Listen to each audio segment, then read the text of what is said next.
Now tell me, you ever seen something so wrong it makes your teeth ache? Not an angry ache, but a deep, sorrowful one. That's the feeling that hit Silas when the saloon doors swung open, not with a bang, but with a tired sigh. The light that spilled in was mean and yellow, full of dust and dying dreams. And in that frame stood a girl, no, a woman, made old before her time. She was heavy with child, the kind of heavy that speaks of months, not weeks. But it wasn't her belly that stopped the room cold. It was the iron. A heavy, rusted chain ran from a thick collar around her neck down to manacles on her wrists. She shuffled, not walked, pulled along by a sneering man in a fine coat, a man named Salo whose wealth was as old as the dirt his family stole. The girl's eye scanned the room, vacant with despair, until they landed on Silas, sitting alone in the corner. His face was a roadmap of hard miles and lost love, and maybe she saw something there the others didn't. A whisper, dry as a bone, escaped her lips, yet it carried across the silence like a scream.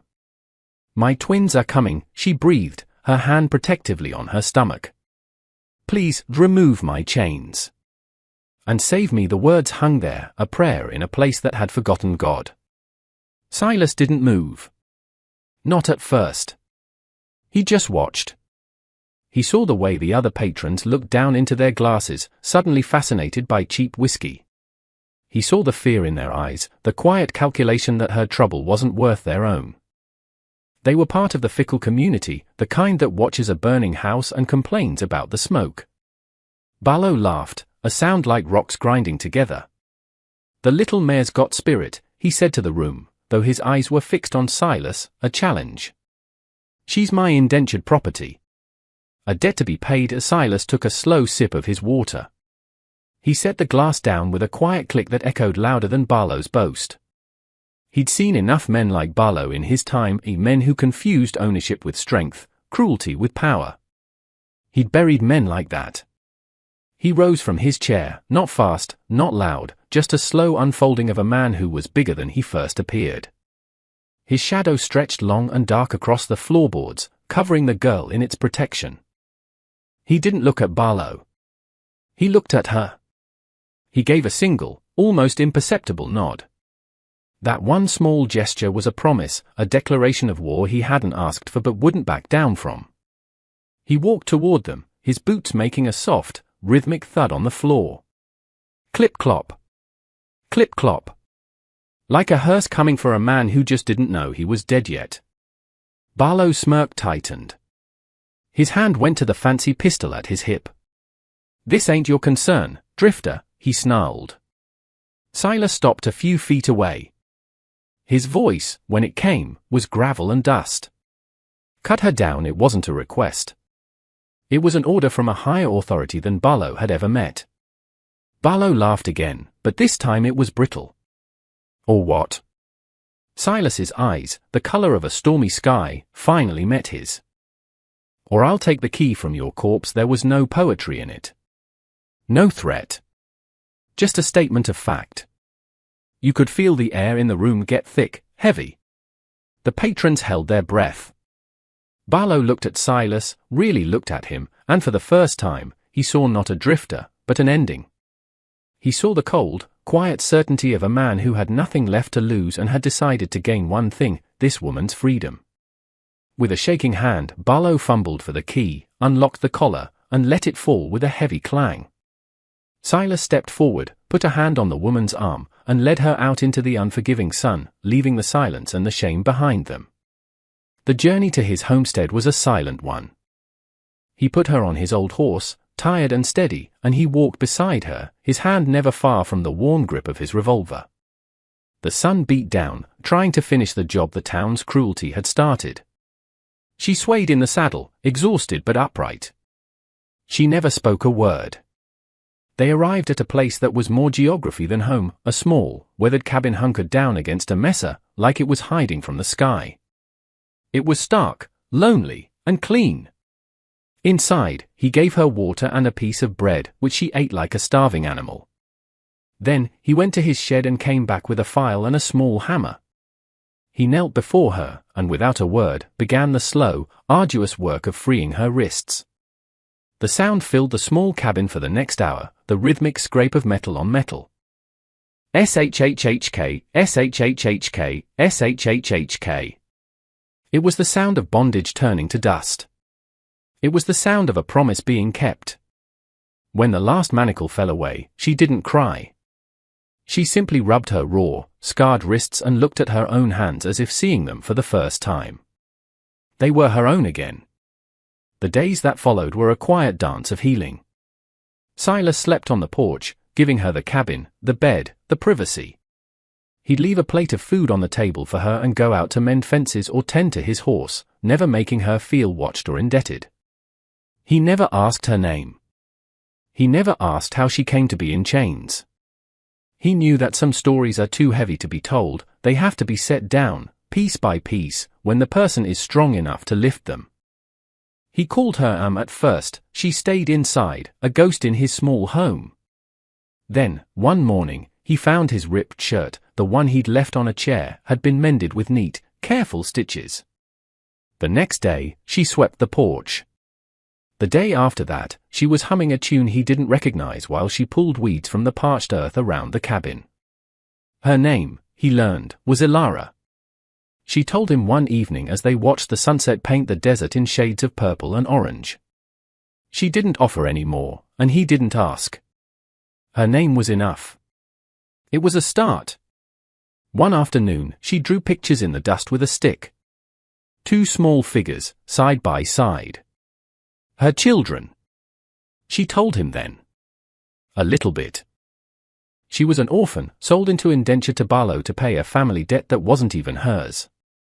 She worked his kitchens, silent and invisible, until his eye fell on her.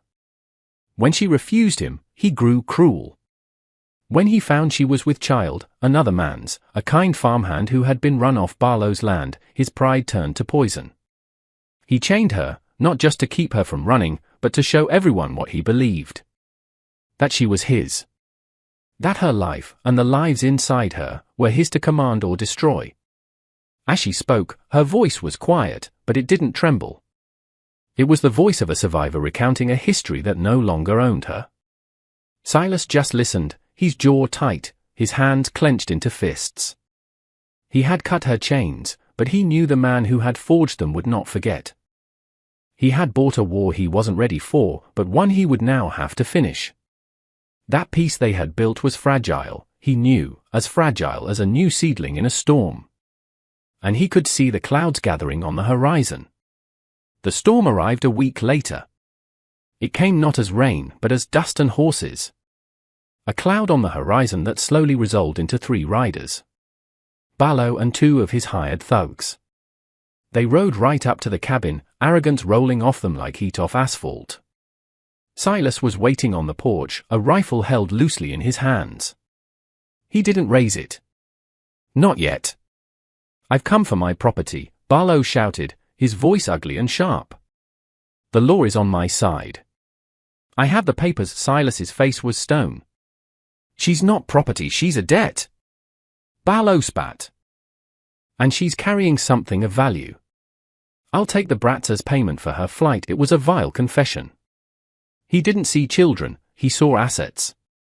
He saw 2 more lives he could own, could chain, could break. The threat was clear. He would take her babies. Silas squared his shoulders. The world shrank to the space between these men.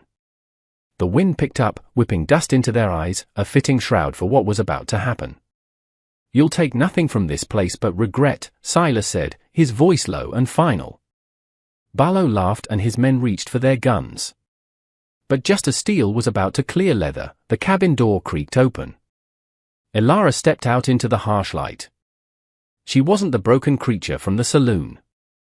Her shoulders were back, her head held high. Her eyes, once vacant, were now blazing with a fire that could melt mountains.